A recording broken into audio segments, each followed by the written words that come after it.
This week's challenge came from Owen Barnes, so thanks again, Owen, for designing the challenge for us. So we start off with our list of IDs, which if we take a quick look at them, we notice that they are actually separated by a space. I initially thought it was separated by a comma, so a really good reminder to actually read the challenge and realize what's going on rather than just diving in thinking that you know best. So we're just going to want to split those IDs up and pivot them. So doing our split, we need to, even if we select automatic split, Tableau Prep will get upset and say, I don't know how to split these up because they're all different. It could be on the commas, it could be on the space, it could be on the dashes. So we had to tell it specifically to split on the space and take off all the fields. Then it's a case of getting rid of that initial ID field before pivoting it using columns to rows. And I used a wildcard search just on the dash because they all have a dash in them. And that gets us one column with an ID per row. There was also an extra blank one, which we just filter out as well by literally just clicking on it and saying exclude. So that's nice and simple. We have 999 IDs at this point. And now comes the regex part of this challenge. So let's take a look at how we can regex out all that information that is contained in these IDs. So we start off with the phone number, and that is just 6 digits at the start. So there's a couple of letters and then there are 6 digits. So we're using regex extract from the IDs, and in our little capture group, our brackets, we're saying that we want 6 digits. So \D and then curly bracket 6, curly bracket. That's how we extract those 6 digits for our phone number. For our area code, that's the 2 digits that follow the comma.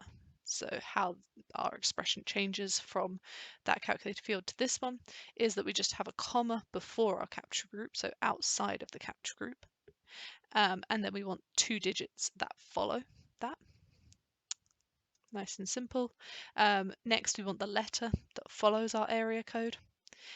So we take out, we have our comma and our digits outside of our capture group, and then we want a capital letter. So I've got that inside my capture group this time. Inside those brackets is just A-Z in capital letters in square brackets, and that says 1 capital letter basically.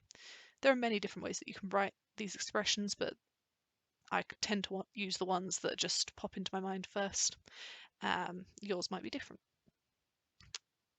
Then we've got our quantity, which is the numbers that follows the area code and the area letter. So again, just outside of our capture group, we have the comma, we have the digits, we have that capital letter, and then inside we want some digits after that. And this could be, 2 or 3 digits depending on the quantity that was ordered. And finally, we just want our product ID, which comes after the dash. So I'm just saying take .* means anything after the dash. So that's what's inside my capture group this time. And we have all that information now split out, and we're ready to join it on to our area code table. So we take a look at our area code table. We've literally got the code and the area. And we're going to need to create some new fields in order to join, because in our dataset, in our IDs dataset, we have the last 2 digits of our area code and just the first letter of the area. So we just need to create some calculated fields. So in this instance, we've just got the left of the area 1. That'll just give us the first letter, the capital letter there. And then for our area code, we're just taking the right 2, the last 2 digits of the code. And I chose to filter here to exclude those towns that were mentioned.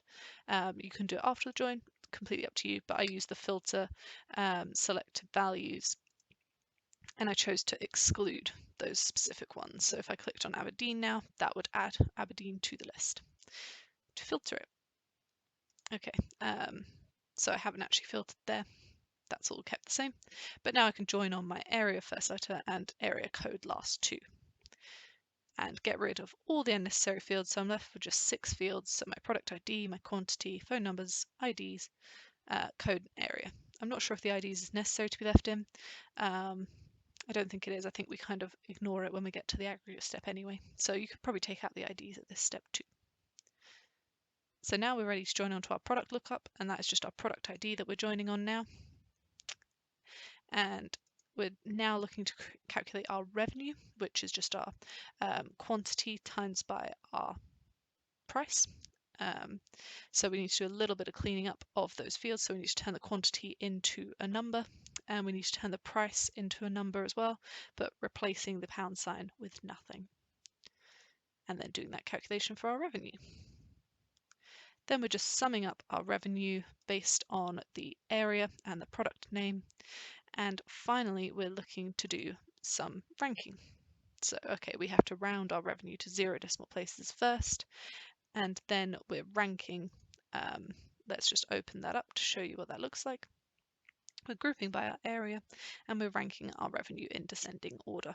So we get 1, 2, 3 for each area. Then we're looking to create that percentage of total for each area. So we need a fixed LOD here. So if I just open that up too, we're looking at grouping by each area, summing the revenue so we have the total revenue for that area, and then we can use that in a calculator field to do our revenue over our area revenue, multiplying that by 100 to make it a percentage, rounding it to 2 decimal places. And those are all the steps that we need to do for this challenge. So hopefully you enjoyed it. I think it was a good test of a lot of skills, and thanks again to Owen.